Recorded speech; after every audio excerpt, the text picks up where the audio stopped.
오늘 함께 읽은 이 말씀은 여러분 우리라는 단어와 그라는 단어가 대조적으로 나오고 있습니다. 1절에 보면은 우리가 전한 것을 누가 믿었느냐 그러면서 우리가 나오죠.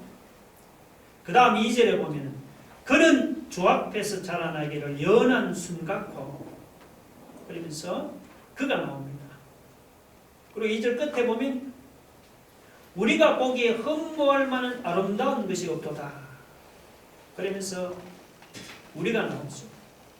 이렇게 1절부터 6절까지 우리와 그라는 단어가 읽어보시면 대조적으로 나오고 있습니다. 자, 여기서 여러분 잘 보세요. 1절에 이 우리는 누구냐? 1절에 우리는 이사야를 포함한 선지자를 가르칩니다. 그래 여러분 53년차 읽을 수가 있습니다. 그 다음 2절로 5절에 우리가 있죠. 이 우리는 누구냐? 유다 백성을 가르칩니다. 반면에 본문에 계속해서 나오는 그라가 나오죠. 이 3인칭 그가 누구냐? 52장 13절에 보면은 앞에 보면은 보라 내 종이 형통하리니 그 내 종이 나오죠. 이 그는 바로 52장 13절에 내 종을 가르칩니다. 내 종은 누구의 종이에요? 하나님의 종입니다. 자, 그러면 여러분 이 그라고 표현된 하나님의 종이 누구입니까? 네. 이 종이 3인칭 그가 예수 그리스도를 가르칩니다. 4절에 보세요. 그는 우리의 질고를 지고 우리의 슬픔을 당했다고 했잖아요. 5절에 보면 그는 계속해서 우리의 허물 때문에 찔림을 당하고 우리의 죄악 때문에 상함을 당했습니다. 그렇죠? 5절 보면 그가 징계를 받음으로 우리는 평화를 누리고 그가 채찍에 맞음으로 우리는 나음을 받았습니다. 계속해서 6절을 보면 우리는 다 양 같아서 그릇 행하여 각기 제 길로 갔거늘 하나님이 우리 모두의 죄악을 그에게 담당시켰습니다. 여러분 우리 대신 질고를 당하고 슬픔을 당한 분이 누굽니까? 우리의 허물 때문에 찔림을 당하시고 우리의 죄악 때문에 상함을 받은 분이 누굽니까? 하나님이 우리 모두의 죄악을 담당시킨 그분이 여러분 누굽니까? 이 구절을 읽어 내려가면은 누가 떠오릅니까? 아무도 안 떠오릅니까? 우리 대신 질고와 슬픔을 당하시고 우리의 죄악 때문에 상함을 당하신 바로 예수 그리스도의 모습이 떠오르지 않습니까? 그런데 1절을 보시면 이사야는 우리가 전한 것을 도대체 누가 믿었느냐고 반문하고 있습니다. 이 말은 믿었다는 말입니까? 안 믿었다는 말입니까? 네, 안 믿었다는 말이에요. 안 믿었다. 자, 1절에 우리는 선지자들을 가르친다고 했죠. 선지자들이 예수 그리스도를 전했지만 사람들은 아무도 믿지를 않았습니다. 사람들이 그럼 왜 예수님을 믿지를 않았습니까? 그 이유는 뭔가 하면 여러분 예수님이 보니까 사람들이 기대하는 모습과는 너무도 달랐기 때문입니다. 사람들은 메시아라면 왕이나 정복자로 임할 것으로 기대를 했습니다. 그런데 예수님은 사람들이 기대하던 것과는 달랐습니다. 2절에 보세요. 그는 주 앞에서 자라나기를 연한 순 같고 마른 땅에서 나온 뿌리 같아서 고운 모양도 없고 풍채도 없은즉 우리가 보기에 흠모할 만한 아름다운 것이 없도다. 예수님은 연한 순 같고 마른 땅에서 나온 뿌리 같았어. 고운 모양도 없고 풍채도 없었습니다. 그래서 사람들이 예수님을 믿지를 않았습니다. 믿지를 않은 것만이 아니죠. 3절은 뭐라고 합니까? 그는 멸시를 받아 사람들에게 버림받았으며 간고를 많이 겪었으며 질고를 아는 자라 마치 사람들이 그에게서 얼굴을 가리는 것 같이 멸시를 당하였고 우리도 그를 귀히 여기지 아니하였도다 라고 있습니다. 사람들은 겉으로 초라하고 보잘것없이 보이는 예수님의 모습을 보고는 멸시하고 천대하고 얼굴을 돌려버렸습니다. 실제로 복음서를 보면 예수님이 사람들로부터 여러분 얼마나 멸시당하고 얼마나 천대당했습니까? 로마 군인들은 예수님의 옷을 벗기고 홍포를 입히고는 머리에는 가시 면류관을 씌우고 손에는 갈대를 들리고는 희롱했습니다. 사람들은 예수님을 주먹으로 때리고 침을 뱉고 채찍질했습니다. 예수님은 사람들로부터 여러분 이렇게 멸시를 당하고 천대를 당했습니다. 그런데 사람들은 예수님을 멸시했지만 사도 바울은 뭐라고 했습니까? 우리 고린도전서 1장 18절을 볼까요? 다 같이 시작. 십자가의 도가 멸망하는 자들에게는 미련한 것이요 구원을 받는 우리에게는 하나님의 능력이라고 했습니다. 고린도서 1장 23절 24절 시작.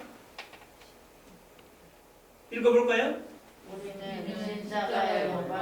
그리스도를 전하니 유대인에게는 거리끼는 것이요 이방인에게는 미련한 것이요 오직 부르심을 받은 자들에게는 유대인이나 헬라인이나 그리스도는 하나님의 능력이요 하나님의 지혜라.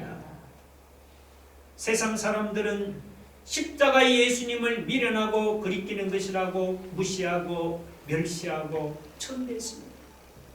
그런데 하나님이 부르심을 받아서 구원받고 보면은 전에 천대하고 멸시했더니 그 예수님이 하나님의 능력이고 하나님의 지혜라는 사실을 알게 되셨다.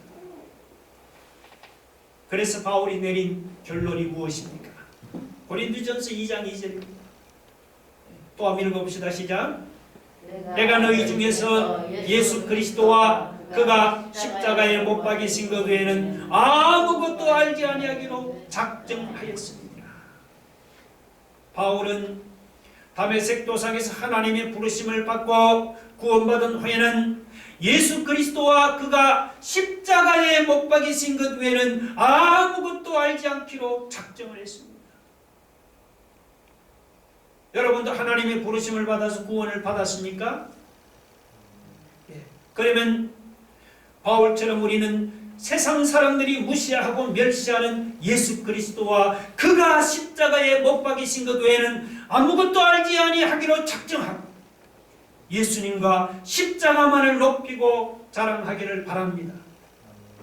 세상 사람들이 미련하고 거리끼는 것이라고 무시하고 멸시하는 예수 그리스도가 사실은 죄인을 구원하는 하나님의 능력이요 하나님의 지혜라고 당당하게 고백할 수 있기를 주의 이름으로 축원합니다.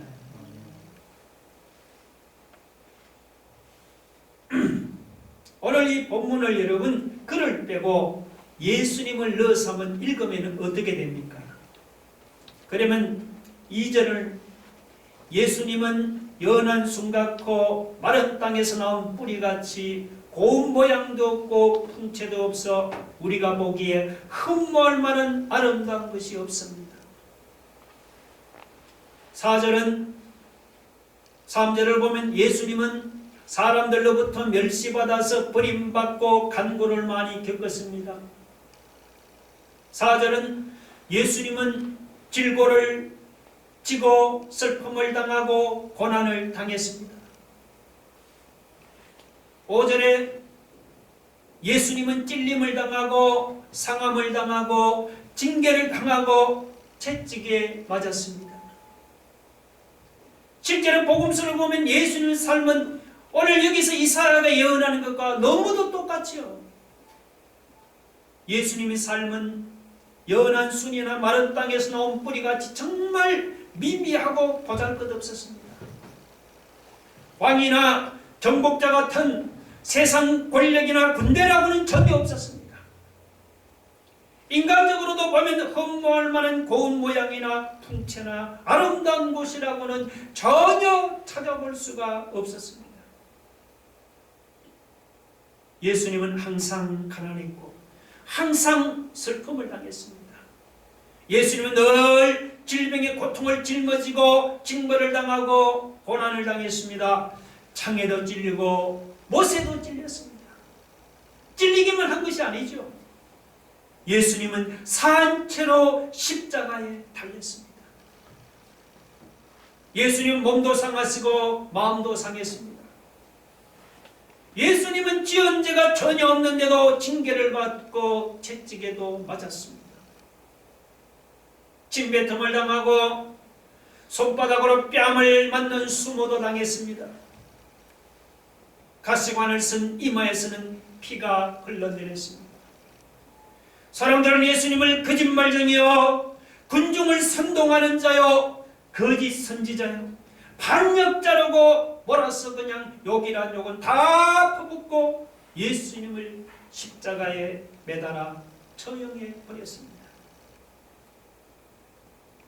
이 세상에 어떤 억울한 사람도 예수님보다는 더 억울하지 않을 것입니다. 오늘 본문의 이사야가 이해하는 그대로 예수님은 멸시당하고 슬픔을 당하고 고난을 당했습니다.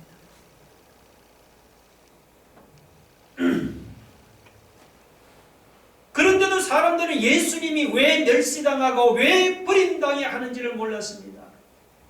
예수님이 왜 간구를 당하고 왜 질구를 짊어져야 하는지를 몰랐습니다. 사람들은 예수님이 왜 슬픔을 당하고 왜 고난을 당해야 하는지를 몰랐습니다. 왜 찔림을 당하고 왜 상함을 당하고 왜 징계를 당하고 왜 채찍에 맞아야 하는지를 사람들은 알지를 못했습니다. 세상 사람들은 이렇게 생각했습니다. 그가 멸시당하고 버림당한 것을 보니 그가 하나님의 징계를 받은 것이 틀림없어. 그가 간고를 당하고 질고를 짊어지고 슬픔을 당한 것을 보니 그가 죄를 많이 지어서 하나님 앞에서 벌을 받는 것이 분명해요. 그가 하나님 앞에서 죄를 지어서 저렇게 고난을 당하고 찔림을 당하고 상함을 당하고 채찍에 맞는 것이야. 사람들은 이런 생각으로 고난당하는 예수님을 비난하고 욕을 하고 손가락질했습니다. 그런데 성경은 뭐라고 말씀합니까? 성경은 예수님이 하나님의 징계를 받아서 멸시당하고 버림당했다고 말씀합니까? 예수님이 죄를 지어서 고난을 당하고 찔림을 당하고 상함을 당하고 채찍에 맞았다고 그렇게 말씀합니까? 성경은 예수님이 하나님 앞에서 벌을 받아서 간구를 당하고 질고를 짊어지고 슬픔을 당했다고 말씀합니까? 아니지요. 4절 뭐라고 했습니까? 그는 실로 우리의 질고를 지고 우리의 슬픔을 당하였거늘. 예수님은 당신의 질고를 지고 당신의 슬픔을 당한 것이 아니고 우리의 질고를 지고 우리의 슬픔을 당했습니다. 5절 보면 그가 찔림은 우리의 허물 때문이요 그가 상함은 우리의 죄악 때문이라. 예수님은 당신의 허물 때문에 찔린 것이 아니고 당신의 죄악 때문에 상한 것이 아니고 예수님은 바로 우리의 허물 때문에 찔린 것이고 우리의 죄악 때문에 상한 것입니다.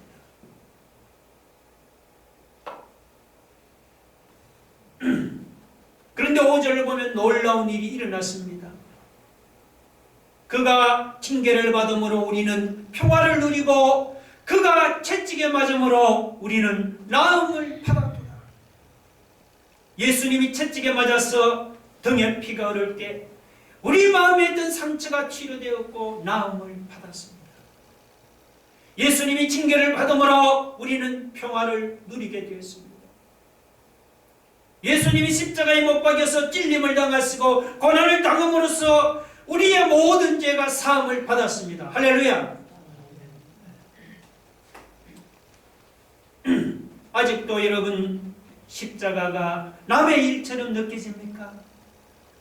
아직도 예수님이 고난당한 것이 나와 아무 상관이 없다고 생각하십니까? 그렇다면 여러분 다시 한번 오늘 5절 말씀에 우리의 나를 넣어서 다시 한번 다 같이 한번 읽어봅시다. 5절 보세요. 자, 우리 대신 나를 넣으면 어떻게 됩니까? 시작.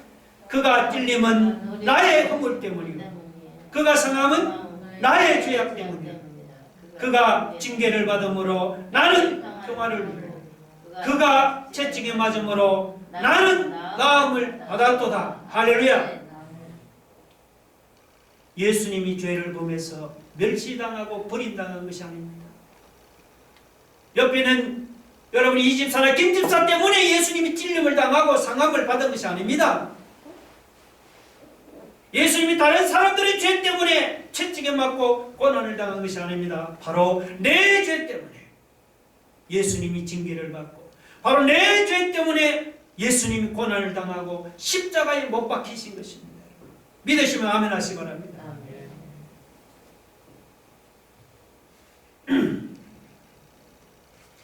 6절을 보면 우리는 다 양 같아서 그릇 행하여 각기 제 길로 갔거늘 여호와께서는 우리 모두의 죄악을 그에게 담당시키셨도다 했습니다.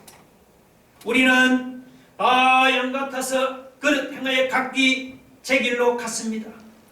그런데 하나님은 우리 모두의 죄악을 그에게 담당시켰습니다. 자, 그가 누굽니까? 누구라고 했죠? 예수님입니다. 여러분 여기서 이 3인칭 그를 놓치면 안 돼요. 이 그가 누구냐? 이 예수님입니다. 하나님이 우리 모두의 죄악을 예수님에게 담당시켰습니다. 예수님 입장에서 보면 여러분 어때요? 예수님 입장에서는 죄도 없는데 우리 죄를 담당했으니까 얼마나 억울하겠습니까? 예수님이 이렇게 억울하게 고난당하실 때 주님은 어떤 반응을 보였습니까? 7절로 9절을 보면 예수님이 보인 반응이 세 가지였습니다. 첫째, 예수님은 끝까지 입을 열지 않고 잠잠히 침묵했습니다. 여러분 7절 보세요. 그가 곤욕을 당하여 괴로울 때도 이거는 예수님이죠. 그의 입을 열지 아니하였으며 마치 도수장으로 끌려가는 어린 양과 털 깎는 자 앞에서 잠잠한 양같이 그의 입을 열지 아니하였도다. 어린 양은 도살장으로 끌려갈 때도 조용히 끌려갑니다. 양털을 깎을 때도 양들은 소리를 지르거나 몸부림치지 않고 조용히 자기 몸을 주인에게 맡깁니다. 예수님도 억울하게 고난을 당할 때도 예수님은 마치 도살장으로 끌려가는 어린 양과 털 깎는 자 앞에서 잠잠한 양같이 한마디 해명이나 항의도 하지 않고 침묵했습니다. 그 이유는 하나님을 믿었기 때문이에요. 예수님은 당신이 억울하게 고난당한 것을 하나님이 기뻐하신다고 믿었기 때문에 예수님은 억울하게 고난당하면서도 입을 열지 않고 잠잠히 침묵했습니다. 여러분 우리는 어때요? 우리는 억울한 일을 당하면 막 소리를 지르지 않습니까? 억울한 일이 아니고 그냥 누가 나를 조금만 무시해도 어때요? 막 부들부들 떨면서 막 소리를 지르지 않습니까? 그런데 하나님은 우리가 억울하게 고난당할 때 잠잠히 침묵하는 것을 하나님이 기뻐하십니다. 여러분 하나님 믿습니까? 하나님 믿으시면 우리도 억울한 일을 당할 때 예수님을 떠올리시고 예수님처럼 입을 열지 않고 잠잠히 침묵하는 법을 배우기를 바랍니다.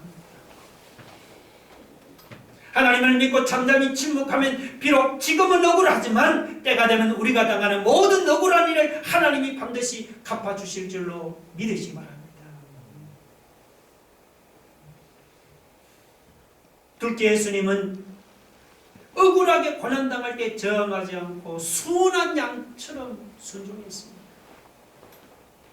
7절에서 우리는 예수님의 침묵과 동시에 예수님의 순종도 발견할 수가 있습니다. 예수님은 억울하게 우리 죄값을 대신 치르면서도 불순종한다든지 불평하지를 않았습니다.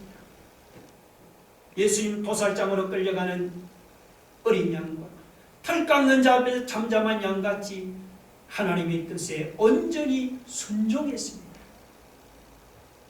여러분, 우리는 어떻습니까? 우리는 그냥 조금만 억울한 일을 당해도 하나님께 막 따지듯이 말이야, 하나님, 내가 왜 이런 억울한 일을 당해야 합니까? 라면서 하나님의 뜻을 거부하고 불순종하지 않습니까?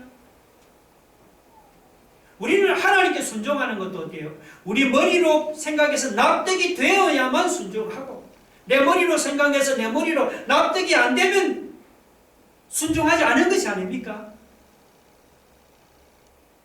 여러분, 이것은 온전한 순종이 아닙니다.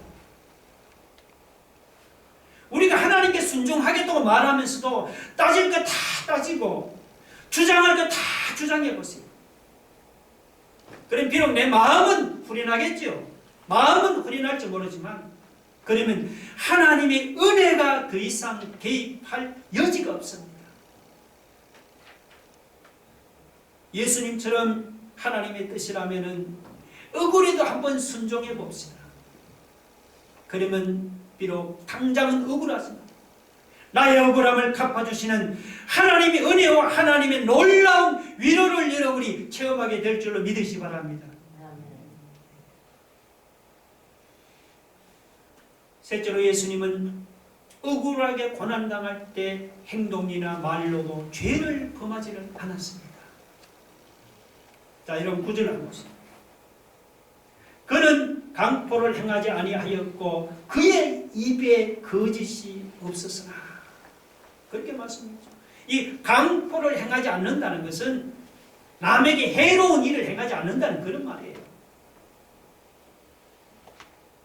또 입에 거짓이 없다는 것은 뭐냐? 이것은 말로도 죄를 범하지 않았다는 그런 말입니다.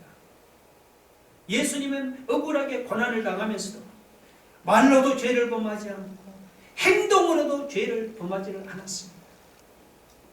야, 우리가 이걸 보면 정말 예수님은 온유하신 분이죠. 온유하신 분입니다.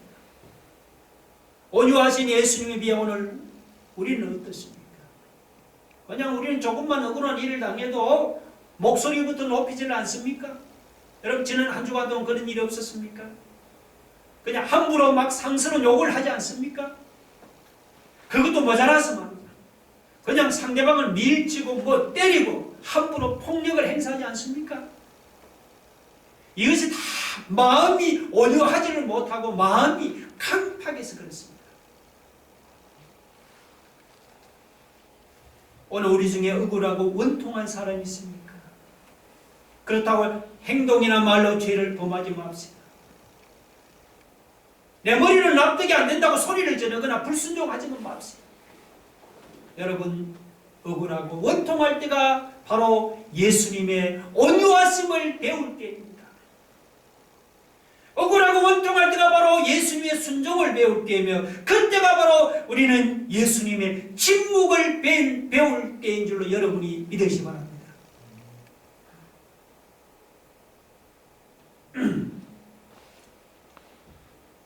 자, 그럼 예수님이 우리를 대신해서 억울하게 고난당하시고 죽으신 결과가 무엇입니까? 여러분, 1절에 하나는 10절로 12절을 보면 예수님이 고난당하신 결과가 세 가지입니다. 첫째, 하나님이 예수님의 고난과 그 죽음을 속건 제물로 받았습니다. 10절 보세요.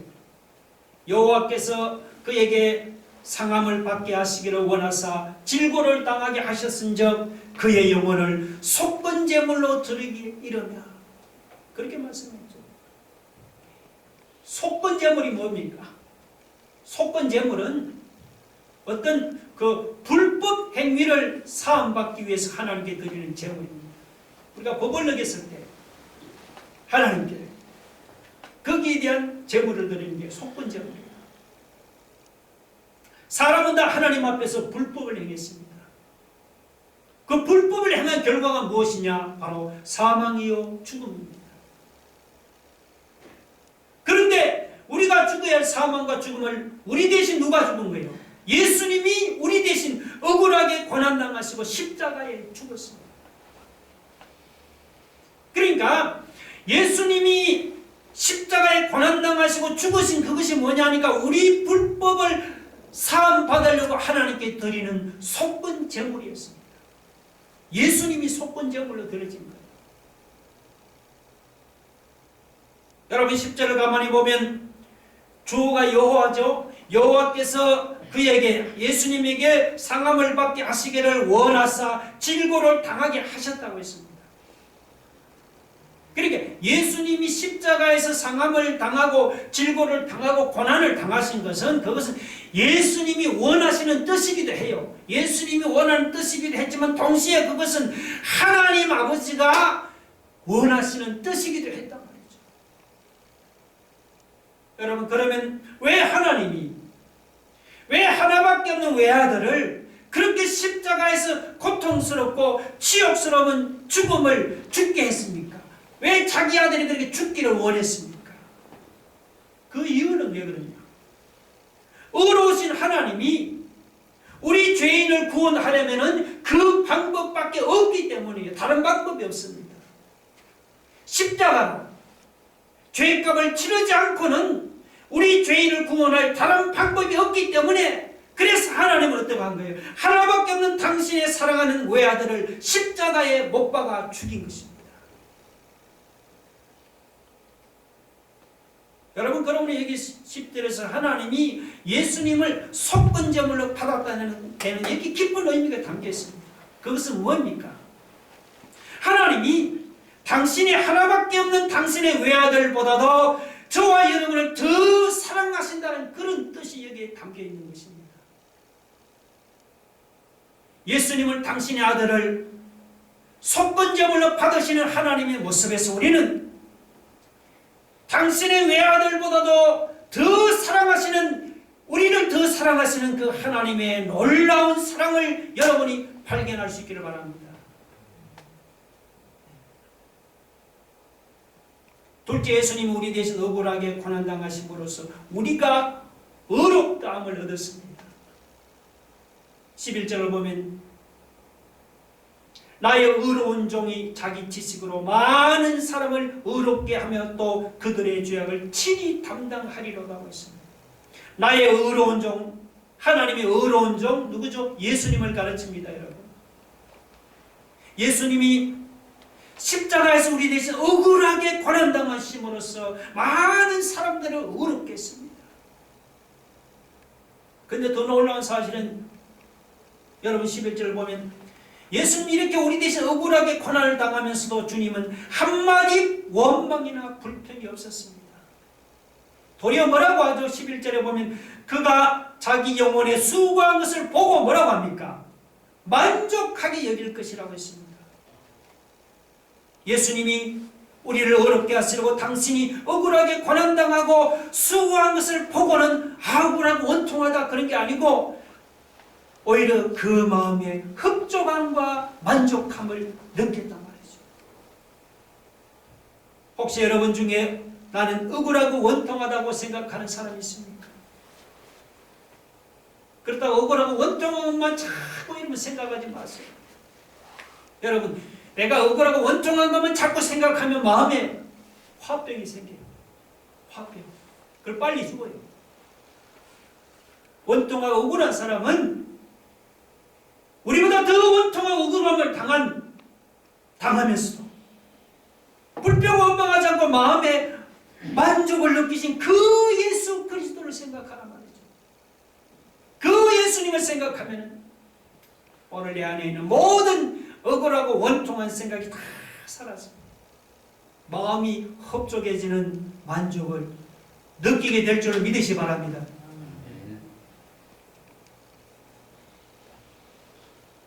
마지막 한 가지 더 예수님의 고난당함으로써 우리로 하여금 능력 있는 삶을 살게 하십니다. 어떤 삶을 살게 한다고요? 능력 있는 삶. 자, 12절 한번 볼까요? 그러므로 내가 그에게 존귀한 자와 함께 몫을 받게 하며 강한 자와 함께 탈취한 것을 나누게 하려니 이는 그가 자기 영혼을 버려 사망에 이르게 하며 범죄자 중 하나로 헤아림을 받았습니다. 이해가 잘 안 되는데 간단히 하면 이게 나는 누구예요? 항상 이걸 알아야 해요. 나는 하나님이에요. 하나님. 내가 그에게, 그는 누굽니까? 53명 전체에서 그는 동일해요. 누구죠? 그가 누굽니까? 누구라 했어요? 예수님이에요. 예수님. 그러니까 예수님이 억울하게 자기 영혼을 버려서 이 12절은 사망에 이르고 그리고 예수님이 억울하게 범죄자 중에 하나로 취급을 받음으로써 그 말이 그렇게 함으로써 하나님이 그를 예수님을 어떻게 하신 거예요? 존귀한 자와 함께 몫을 받게 하며 강한 자와 함께 탈취한 것을 나누게 하도록 했다는 것입니다. 할렐루야. 여기 존귀한 자와 함께 몫을 받게 하고 강한 자와 함께 탈취한 것을 나누게 한다는, 쉽게 말하면 이게 뭐냐, 하나님이 예수님을 강하게 하시고 존귀하게 하신다는 그런 말이에요. 예수님이 우리 대신 억울하게 고난을 당하심으로써 오히려 주님은 하나님을 통해서 더 존귀하게 되고 더 강하게 되신 거예요. 그리고 그 예수님은 그 능력을 예수님을 믿는 우리에게도 주셨습니다. 우리로 존귀한 자가 되게 하고 강한 자가 되게 하는 것입니다. 여러분 믿습니까? 그러니까 오늘 우리 중에 억울하다, 나는 고난당하는 사람이 있다면 하나님께서 나를 왜 이렇게 취급하느냐고 불평하지 마세요. 내 머리로 내가 고난당하면 납득이 안 된다고 하나님께 따지거나 불순종하지도 마세요. 마음을 강팍하게 해서 말이나 행동으로 죄를 범하지도 마세요. 여러분이 억울하다, 원통하다고 생각될수록 여러분은 믿음으로 예수 그리스도를 바라보기 바랍니다. 예수님을 바라보시면 오늘 12절처럼 우리도 주님으로부터 능력을 받아서 능력 있는 삶을 살아갈 수가 있습니다. 믿음으로 우리가 예수 그리스도를 바라보면 우리도 주님처럼 존귀한 삶을 살아가고 우리도 강한 삶을 살아갈 수가 있는 겁니다. 믿음으로 예수 그리스도를 바라보면 우리도 예수님처럼 죄를 이기고 승리하는 삶을 살아갈 줄로 믿으시기 바랍니다. 여러분 다 같이 한번 기도하겠습니다. 가슴에 두 손을 모아보세요. 여러분, 예수님이 우리 대신 고난당하시고 주님이 고난당하면 우리가 어렵다면, 주님이 고난당하면 우리가 어때요? 능력 있는 삶을 살 수 있게 됐습니다. 여러분, 억울하고 원통하다고 말이나 행동으로 죄를 짓지 말고 소리 지르고 불순종하지도 마시고, 내가 억울하고 원통할 때 어떤 때라고요? 그때가 나는 예수님의 온유하심을 배우고 예수님의 순종을 배우고 예수님의 침묵을 배운다. 예수님은 다른 사람 죄 때문에 죽인 걸 바로 내 죄 때문에 고난당하고 십자가에 못 박혔습니다. 여러분, 세상 사람들이 예수님 초라하다고 멸시하고 믿지 않지만 그 예수가 죄인을 구원하는 하나님의 능력과 바울의 고백대로 하나님의 지혜라는 사실을 믿고 고백하는 우리의 삶이 되기를 원합니다. 다 같이 한번 통소로 기도하겠습니다. 할렐루야. 하나님 아버지, 오늘 고난의 종으로 오신 예수 그리스도, 예수님이 우리 대신 고난당하면 우리가 어렵다고 느끼고 능력 있는 삶, 승리하는 삶을 살아갈 수 있게 되었습니다. 감사합니다. 너그러운 원통하다고 하나님 말하는 행동으로 하나님 죄를 짓지 말고 하나님 그때가 예수님의 온유하심, 예수님의 순종을 배우고 그때가 예수님의 침묵을 배웁니다. 하나님, 예수님은 다른 사람, 옆에 내 사람이 죄 때문에 아니고 바로 내 죄 때문에 예수님이 고난당했어요. 십자가에 못 박혀 죽었어요. 세상 사람은 그 예수님을 멸시하고 조롱하고 믿지 않죠. 우리가 구원받고 예수님도 구원받고 보니까 세상 사람들이 멸시하는 바로 그 예수님이 죄인을 구원하는 하나님의 능력이요 하나님의 지혜로운 사실입니다. 감사합니다. 하나님, 그 사실을 우리가 당당하게 선포하며 살아갈 수 있는 믿음의 성도들